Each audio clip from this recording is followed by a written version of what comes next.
From a multitude of top secret, highly secure locations throughout South Texas, this is the podcast that theoretically is taking the country by storm. It's the Spurs Insider with Jeff McDonald, Tom Orsborn, and Nick Talbot. I am Mike Finger, and speaking of booming successes, the local Cagers are coming off their biggest victory of the season so far. They went, I believe, 3-1 since our last podcast. I asked the group, how are they doing it?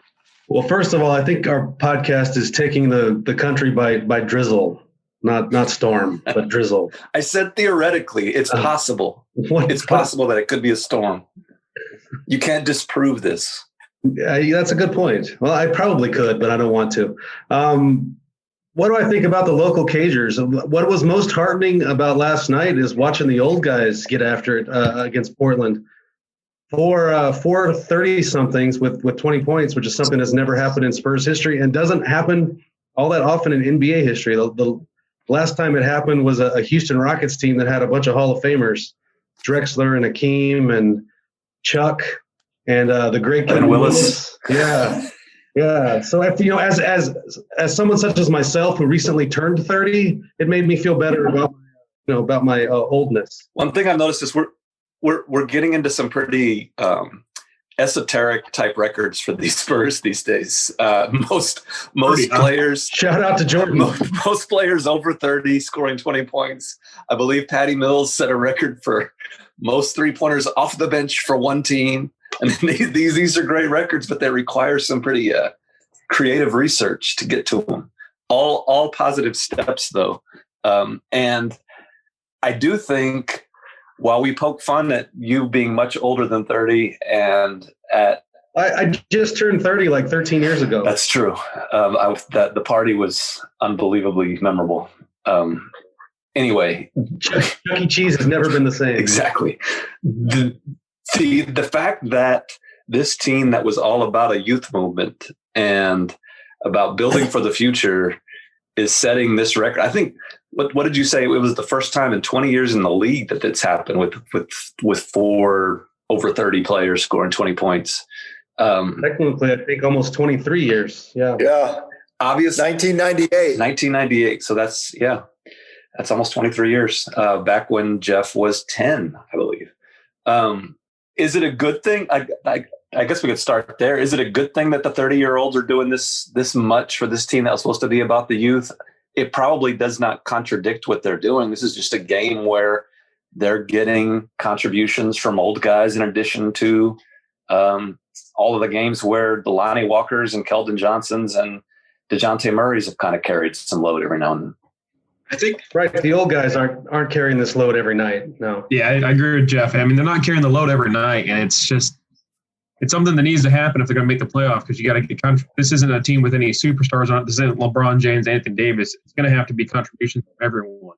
I guess you need it from LaMarcus Aldridge, and you need it from DeMar almost every night. But you need the young guys to step up, and they've done that, and they've shown they can do that. So I don't see this happening on one night, this random event happening on one night, as an indicator of anything that's going to be bad for this team. It's actually pretty good. Yeah, the main thing is that the oldest guy, Aldridge, had 22. I mean, that's what they need to see more than anything, is him getting off to a fast start like he did yesterday. He does play well in Portland. It's still a good mix, too. I mean, they have 7 guys averaging double figures, which is most in the league, I believe.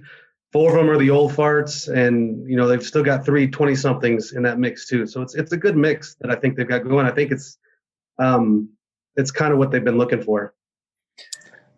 And this is kind of a moment in the schedule to kind of take stock of what we've seen so far from this team. And through 14 games, this has not been what anyone would have considered to be the easy part of the schedule. In fact, we discussed it on this increasingly popular podcast before, about how this was kind of part of the year that they were going to have to weather and wait for the schedule to kind of ease up a little bit.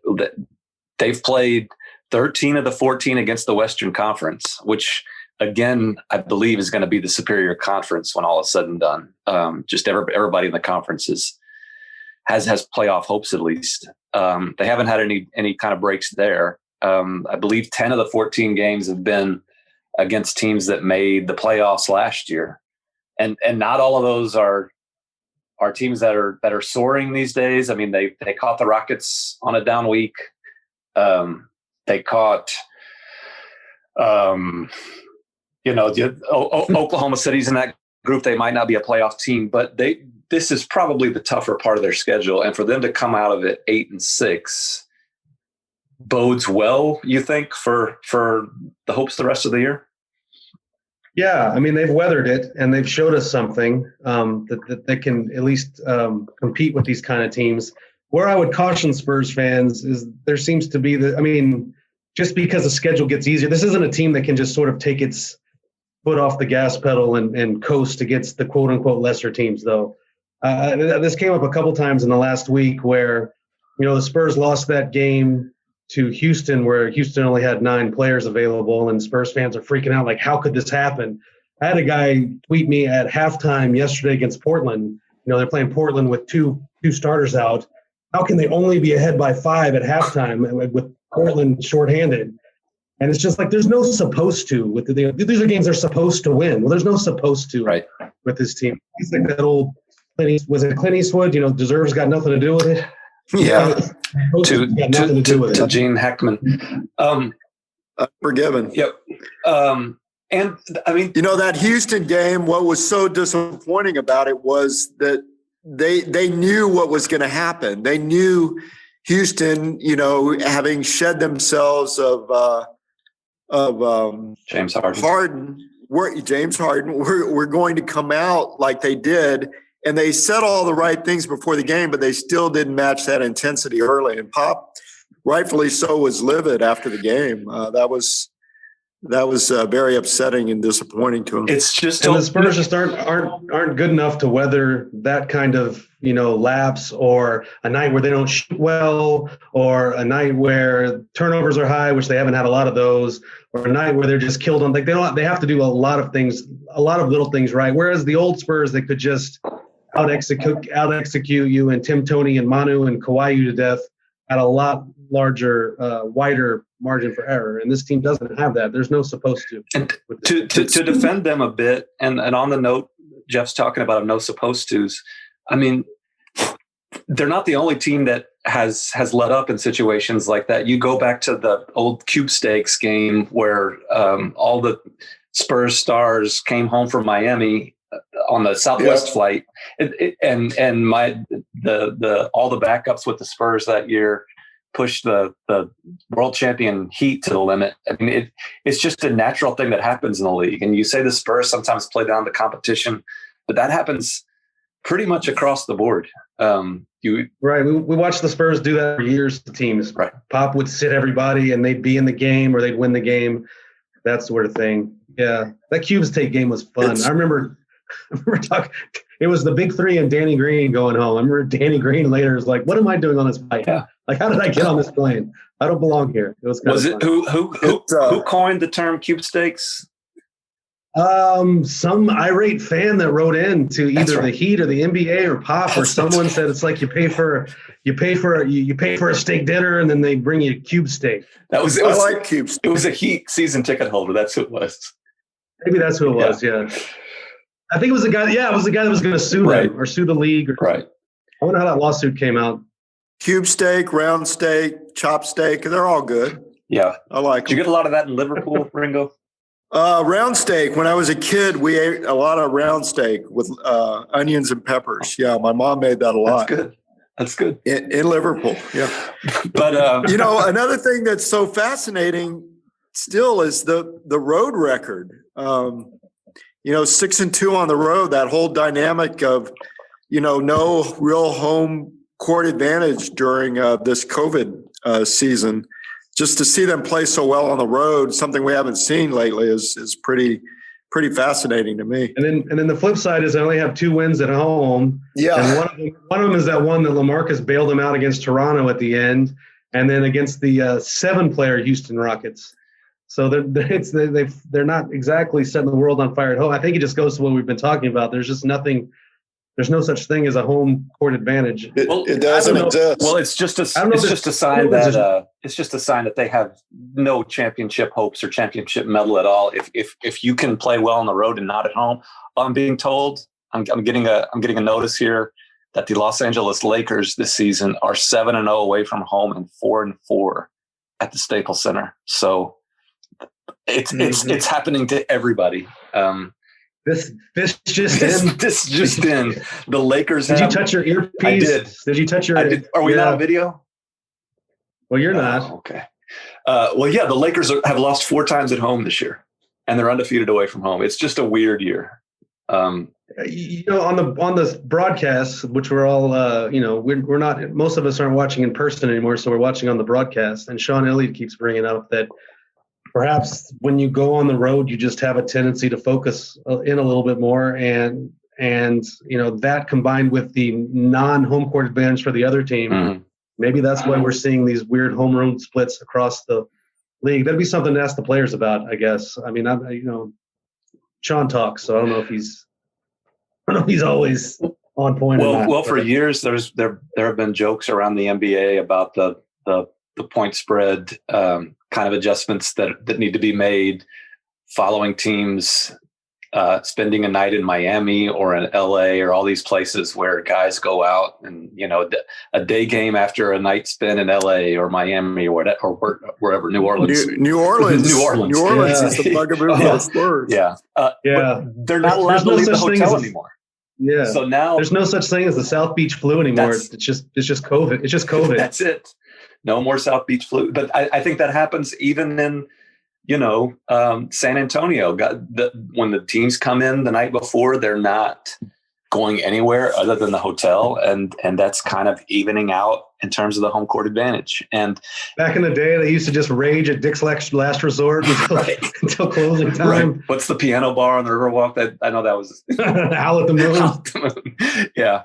But on the flip side of that, okay, if you're a kid, if you're one of these 30-something players that the Spurs have who have kids at home, and Jeff, you can kind of speak to this, you might be at a disadvantage if you're sleeping in your own bed with your family around, as opposed to the players who are coming in and staying at the Grand Hyatt or the, wherever downtown. And this is true. This is why I try not to sleep at home with my family around. There you go. So, yes, since our last podcast, and we're moving for the next few weeks to Tuesdays based on the schedule. We don't want to record the morning of games just to kind of be more timely for our burgeoning, booming audience out there, who also, I'm sure, is visiting expressnews.com and subscribing to the Spurs Nation newsletter to get all the updates from our entire staff, Spurs coverage, local news coverage, all that stuff. Since last week, there was more than just that Portland game. There were the 2 Houston games we talked about. They beat Oklahoma City and Oklahoma City. On those 2 Rockets games, I found it interesting yesterday with Patty Mills on the Zoom after the Portland game, talking about how bad of a matchup that was for the Houston game for LaMarcus Aldridge and really for the team in general. And I think that sounds weird because Houston was so shorthanded and they didn't have James Harden, but we tend to overlook just minor things that might not present perfect matchups for teams that even might appear to be huge favorites. I mean, he pointed out that LaMarcus didn't want to play, but that's not a great matchup for him. And Portland is a better matchup than Houston is. Yeah, Pop mentioned that after that second Houston game too, when I asked him specifically about LaMarcus, and then I was reminded, they played Houston twice in the preseason, and Pop mentioned it there too, not just regarding LaMarcus, but the whole team. Like almost like I wish 2 of our preseason games were not against Houston because they junk stuff up so much that you can't really work on what you want to work on. So there is something there where the matchup is just weird and wonky, and the Spurs really. They didn't handle it well either night, but they were able to come out with a win the second night, even though they got bombed from the 3-point line that second night. It was the first night this year where they lost the 3-point battle by more than 2 3-pointers and won the game. So usually when they're getting And it's probably true for every team in the league. That's the way the league has gone. If you're getting just massacred from the three-point line, you're just not going to win those games. That was the one night they were able to pull it off. But again, Houston just junks things up, very switchy. You can't really do the things you normally do against them. On that note, Why they're like not a great team, I don't know. Because everyone hates playing them. on that note of Houston and how they junk things up, and you're a guy who's covered this team for 13 years, and you just turned 30. Since I was 30. You just turned 30. When he was 13. Exactly. Yeah. You just turned 30, so you've been around a long time. Where would Christian Wood rank among anti-Spurs all-stars in terms of guys who might not be well known but always kill the Spurs? Is Ricky Rubio on that list? Who else is on that list? Yeah, it seems like in 13 years that list has gotten huge. But yeah, he'd be on that list. Like back in the day, it was like Jarrett Jack. Oh yeah, always seemed to come up with something. There were some guys that would just come up with a game out of nowhere, like Langston Galloway. Reggie Jackson was that for a little while when he was with the Thunders. Right. There's a guy with Denver that killed him for a while. A little guard. Dan Issel. Hey, let's call Monroe and ask him. I think we need to get Monroe on the podcast sometime. But probably like Spurs old guys all came to play last night. Was one Michael J. Monroe. I don't know if his middle name is Jay, but I bet he was just ecstatic. Yeah. Like I bet he was like putting down his prune juice, jumping out of his sofa, knocking over his bedpan, like so happy that the old people came to play. Something canasta. Something canasta. We should telegraph him and see how he's doing. We should. But that's for a time off the podcast. What to kind of take stock after 14 games, how much has your opinion of this team changed over the past month? Are you pleasantly surprised? Are they about where you thought they'd be? What's the status report? I mean, I'm the dude that said on the first podcast of the season that they might end up being the worst team in the West. So obviously, I've been impressed. Rango, they have exceeded my expectations. I thought it was interesting last night that Pop and DeMar both pointed out.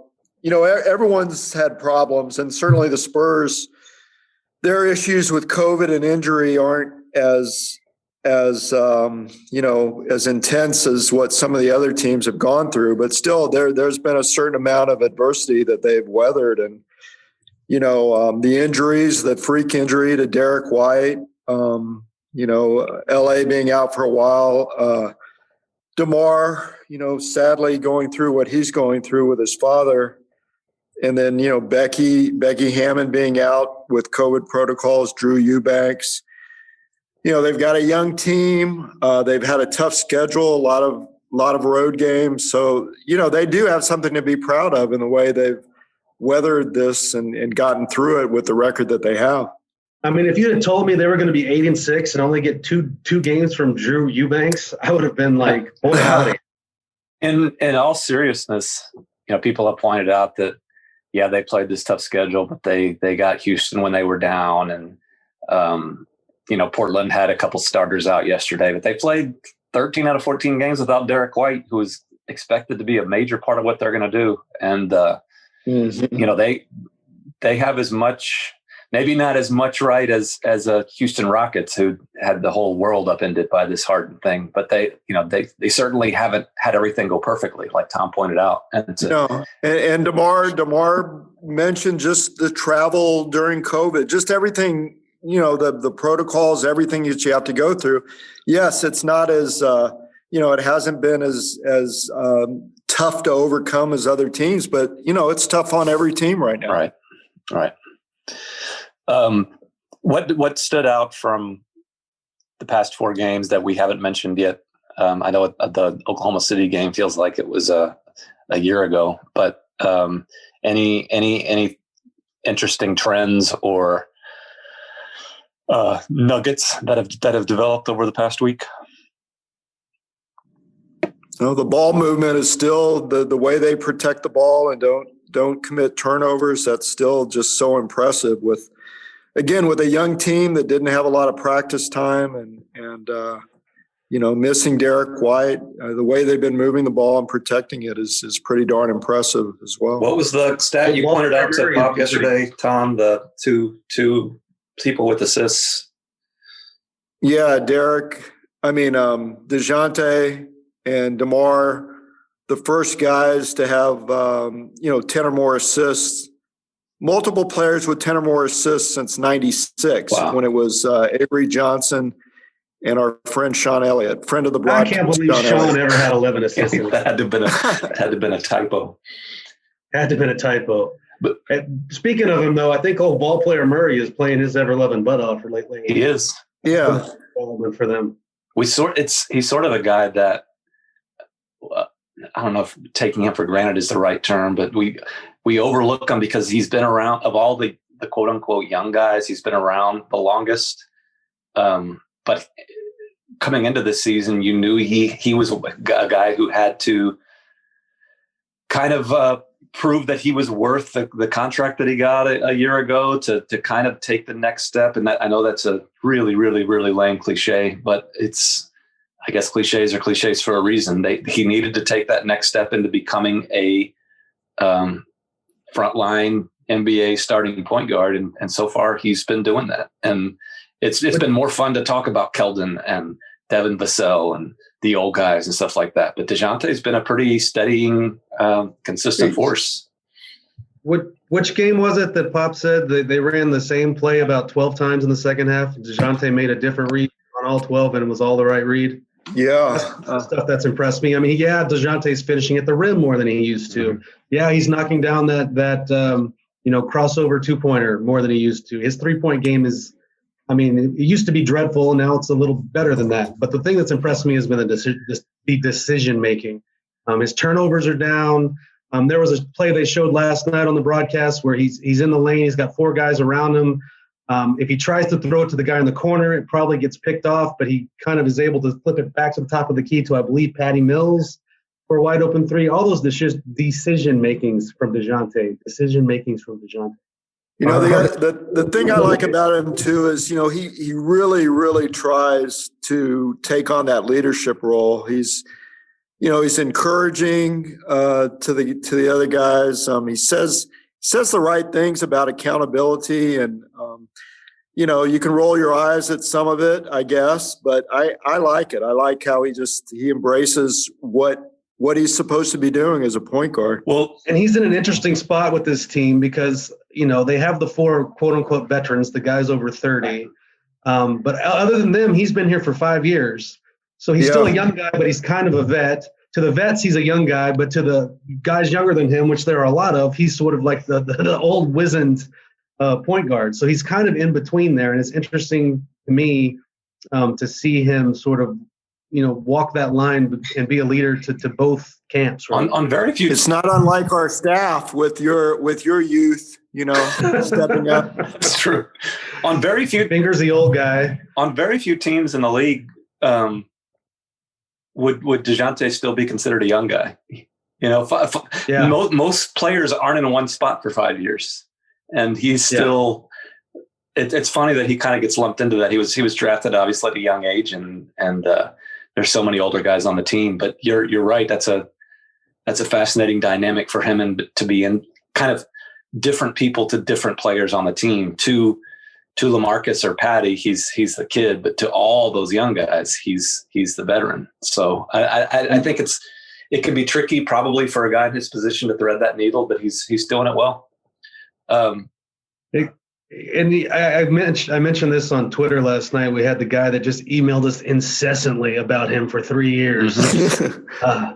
Just complaining, just ridiculous complaints that didn't make sense. I might have blocked him at one point just because it was just getting old. Yeah. Haven't heard from that guy in a while. Maybe it's because I blocked him. Maybe. It's one of those goals for this season. When you look back to early December, what did they need to get out of this year? We weren't talking about making the playoffs. We were talking about little individual successes for players to take steps forward to show that they can be part of the core in the future. And you can check that one off the list. DeJounte's doing it. And the fact that all this is happening while they are at the moment, in the 5th seed in the West, which may or may not continue, there's just a lot of things to be enthused about with this team moving forward. And as we look into the next week or so, are things going to lighten up a little bit? Or there's still a game Wednesday at the Stephen Curry Golden State Warriors. And after that, Mike, they've got 9 of 11 at the not so friendly confines of AT&T Center. So, yeah, and it's because the Coyote isn't there. I see. That's the whole thing. You need that little pantsless weasel to show up and give the team some juice at home. I blame it all on the Coyote, or the Wolf, as Jess Kersey used to call him. The Wolf is out of here. In addition to home games, there's going to be finally some Eastern Conference games too. Not in the next couple of days, but I believe the Wizards come in on Saturday, and then Wizards, Hornets are. I haven't looked at that far yet. The Wizards are near Boston on January 27th. So they're catching Dallas in that homestand at a time where Dallas is not feeling it. They're in the Mavs are in a rugged part of their schedule, down some bodies. So it again might be one of those where they're catching a team at the right time or the wrong time, depending on what kind of energy you can muster. Well, we're winding down here towards the end, but one note to finish on that I just thought of in the middle of Jeff's expert analysis there about the Coyote. Remember last year we talked about heading in what gave the Spurs an advantage heading into the 2019-2020 season was that they had this continuity that the rest of the league might not have had. And that was supposed to pay off for them while other teams were trying to figure out what they had. That's almost been the case this year. Because you look around at Dallas, at Houston, at Denver, at name the team in the West that isn't playing that well. Everyone's kind of scuffling, and the Spurs, the team that just kind of has everybody back, that didn't make much of an offseason splash at all, is doing pretty well. And maybe we were right about the analysis a year ago. It just kind of was it hit the snooze button for a year to where it actually came into effect. Yeah, they changed the way they played too, which is where that it'd be interesting to go back and pinpoint where they made that switch. We always think of it as just their bubble ball, right? But Pop seems to think, well, we were doing this all last year. We've been doing this for so. Wherever you see that switch happening, that's where you really start the clock on the continuity. Yeah, it might have taken a while for that change to click in. So things are trending upward, both for the local Cagers, for the booming podcast, maybe for society in general. We'd always like to leave you on an up note. Things are looking better. What society are you living in? I just think that it as always, it pays to be optimistic. Yeah. Sorry, guys. Let me jump in real quick for 1 second, because you're speaking about our audience and stuff. I'd like everyone to leave more reviews, because so far we have some really great reviews, but we have a couple not so great reviews. I sent them to you guys in the chat if you guys want to see them. Oh no. Where's the chat? Let's see here. I'm going to read one out loud to you. Let's see. This podcast has a great host, but frequent guest Jeff McDonald, while sometimes insightful, can come off as very condescending. Yes. I believe McDonald and Mike Finger take turns fondling each other after each podcast and after each tweet they send out. The only Twitter guy we should pick on is Jeff. Praising each other on who was the most condescending that day. It really baffles me how they are still employed. And I told my mom to stop leaving comments on these things. I told my mom to cut it out. No more comments and reviews on the podcast. All right. So you want to sign us off, Mike? And so to finish this off this week, we always like to finish on a high note. Spurs are playing better. a lot of things to be optimistic about. And as always, we like to tell everybody to take care of each other and to keep it real.